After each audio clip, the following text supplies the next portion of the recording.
Alright, I just wanted to go through how I relocated my radiator on my Can-Am Commander 1000 and why. Just because just how I did it, because I wasn't able to find hardly any videos or information online as to kits to do it and whatnot. Everything I did see had kits where you had a front rack and you had to cut holes through your hood and mount your radiator above the hood, and I didn't really particularly care for that. So what I ended up doing is relocating mine to the rear of the vehicle above the rack. I did find a few pictures and whatnot of other people that had done it, and it performed very well, and is ideal to get your radiator up and out of the mud and water and everything, to have to worry about breaking fan blades and clogging your radiator up with mud and whatnot. And I actually have already finished mine. Just have rode it just a little bit, and it already seems to be doing fairly well. It's a little jerry-rigged, but it works, and I didn't go for prettiness. But anyway, reasons I did this is because I had already broken a fan blade in the water hole. The fans are weak, the factory one, and I don't know if you can see it here or not, but when the fan blade broke, the blade wedged into the radiator. Didn't actually damage the radiator too bad. I was able to reuse it, but I had to buy a replacement fan.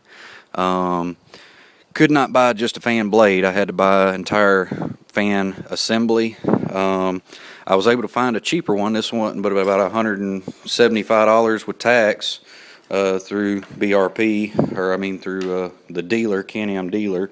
But it's for a smaller radiator, but it's the same size fan and blade.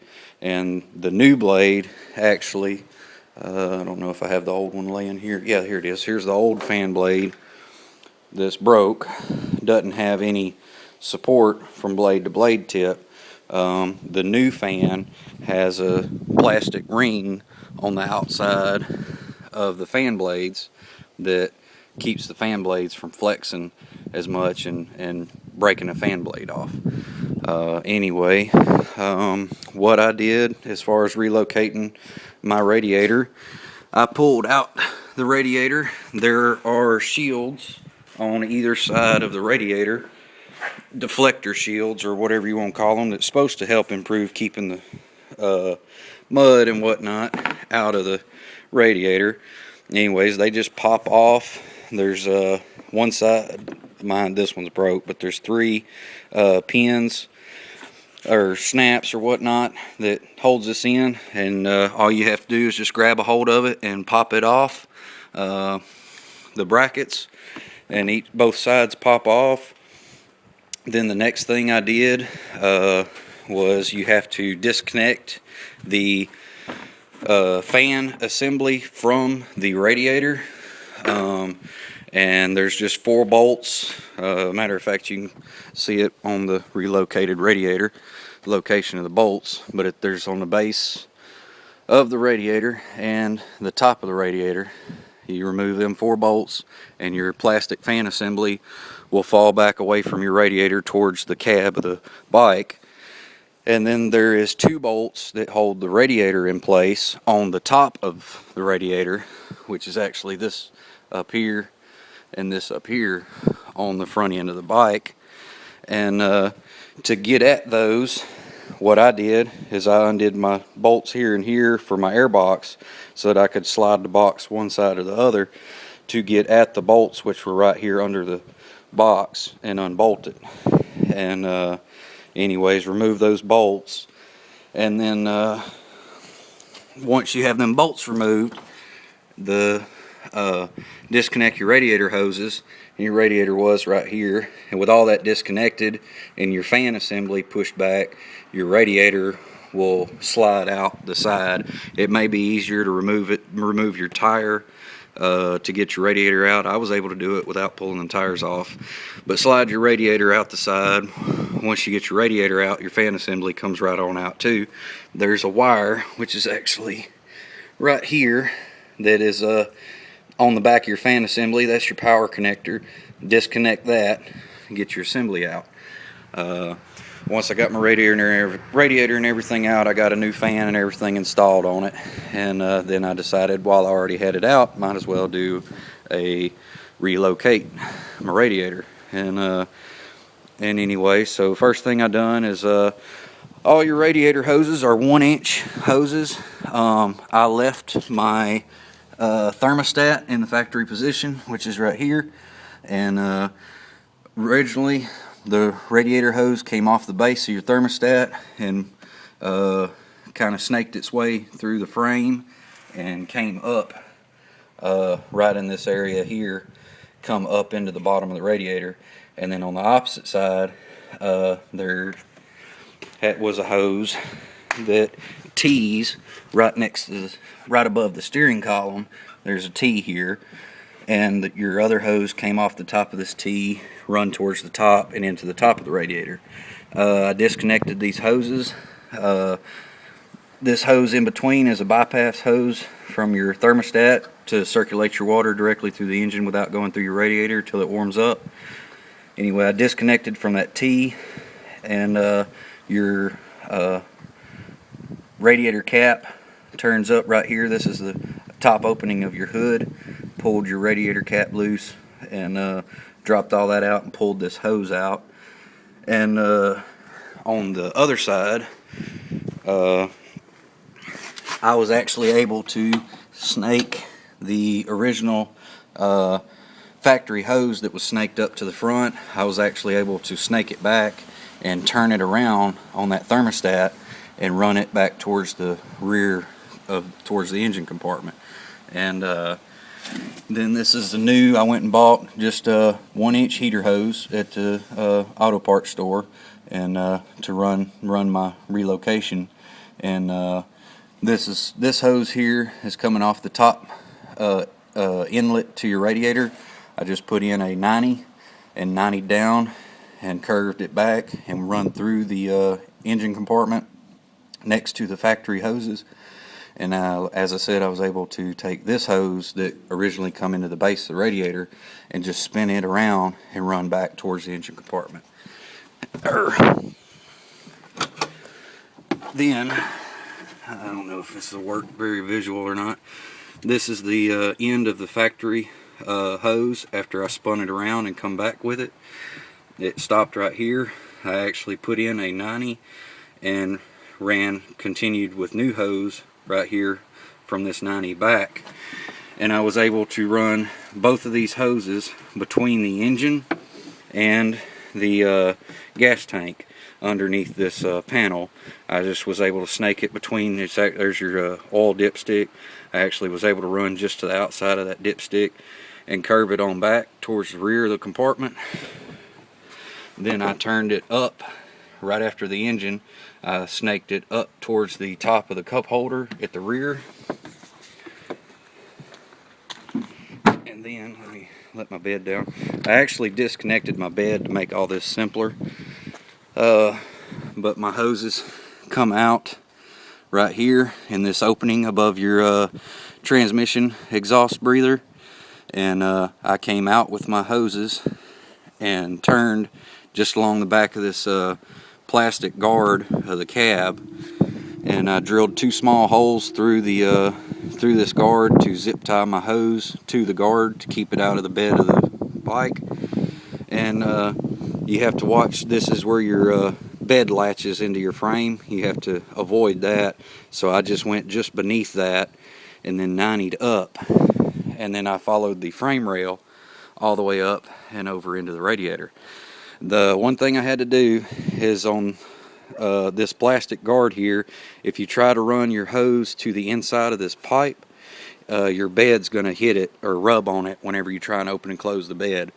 There's enough room that all I had to do is on this yellow plastic here is take a hacksaw, and I cut off about 1 inch of plastic just to get my hose to line up with the bed rail, or with the roll cage. And I did the same thing on the other side.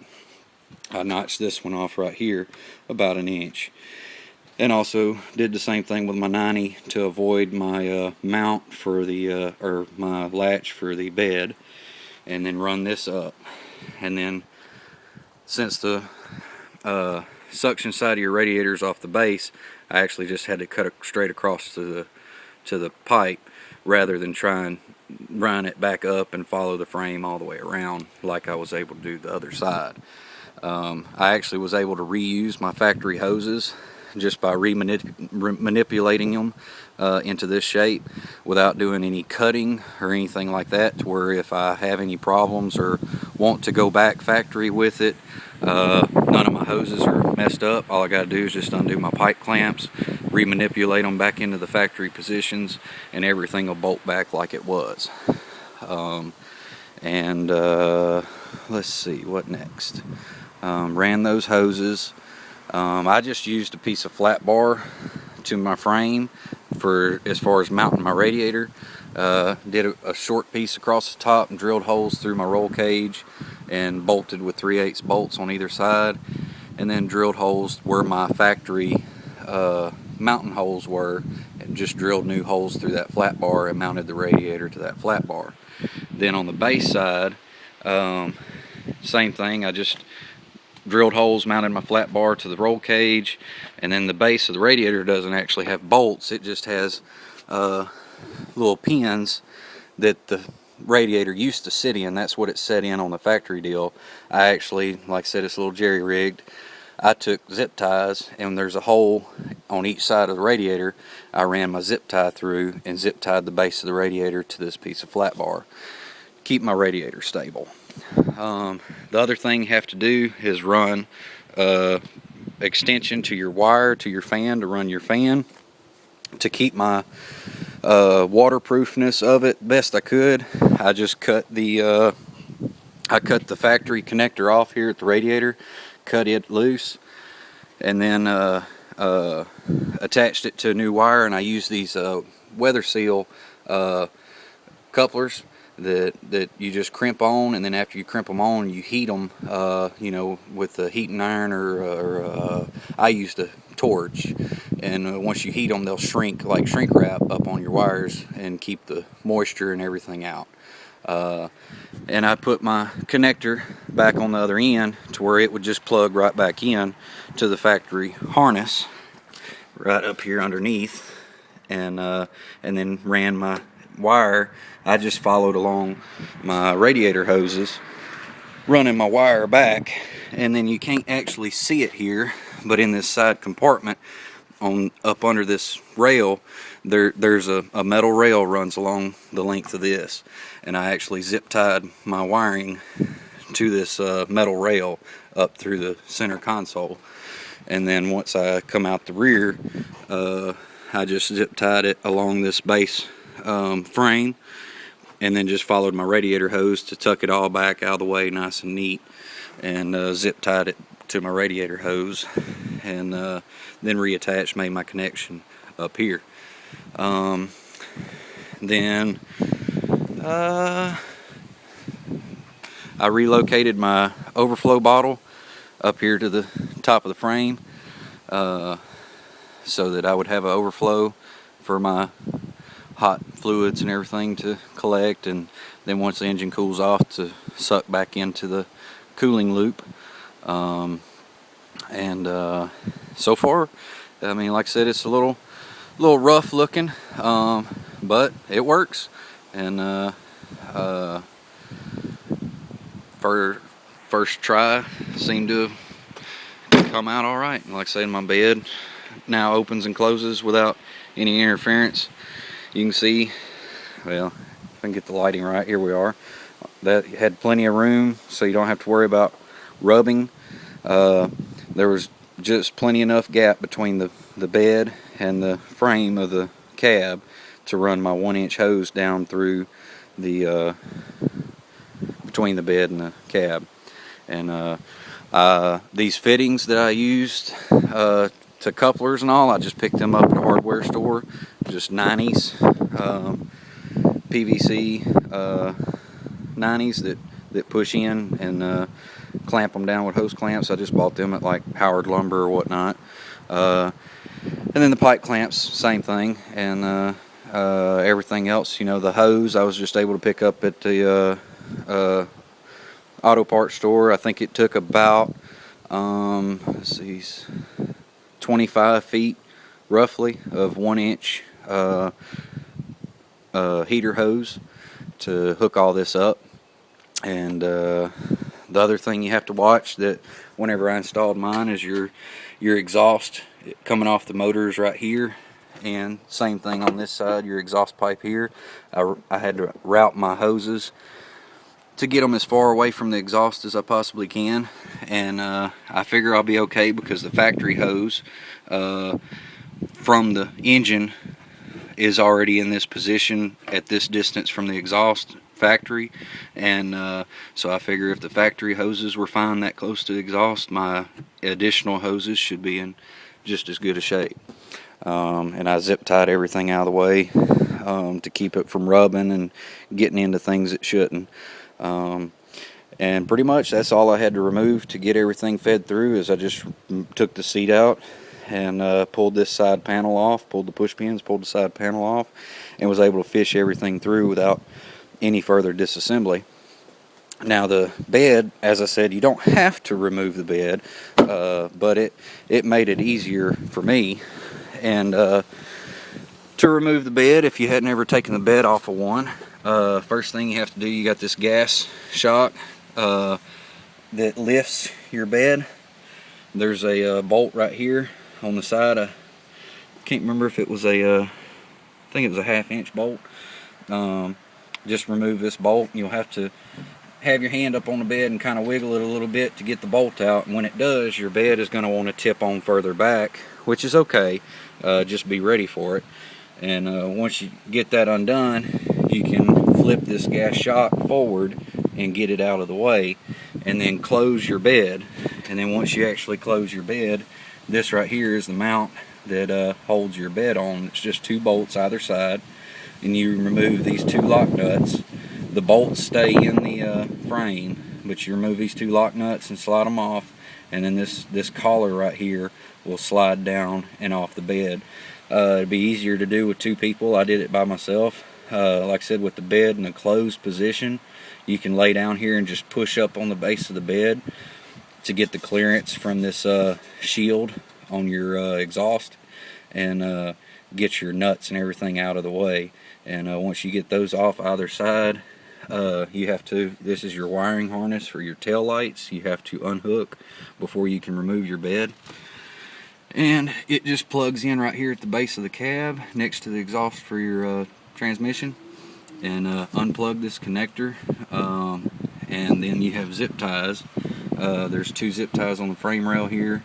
Just cut them off, and then on the side on these, the video I saw said there were reusable mounts here that you can just unsnap and pull your harness out, but I guess my model didn't have that. It was just a zip tie with a little thingy on the end of it that stabbed into this hole, and I actually had to break them to get this harness loose.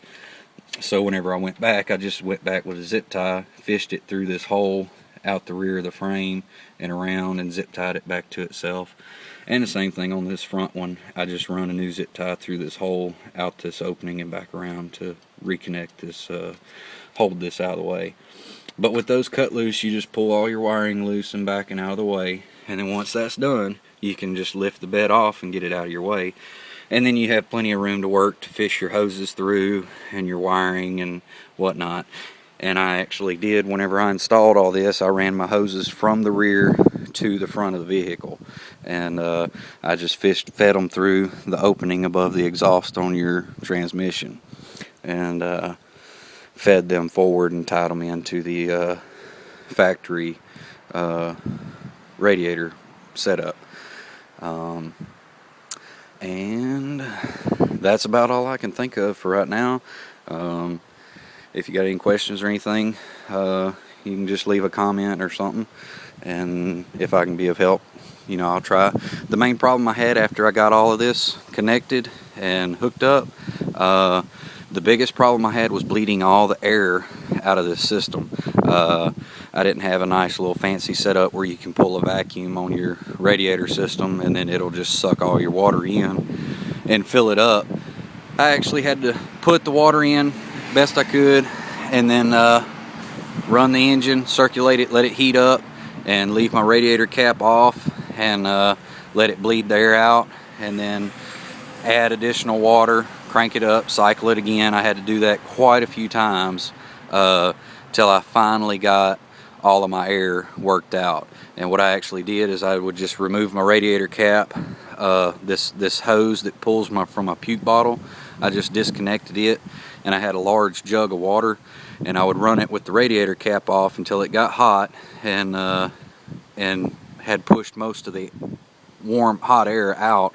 And then once it pushed out a pretty good bit of hot air, I would kill the engine and reattach this cap and then stick this hose down in a bucket of water, and then once it cooled off, it would siphon all my water back into the system. And like I said, after I did that a couple of times, it all primed up well and is working good. Anyway, that's all I can think of. Appreciate it.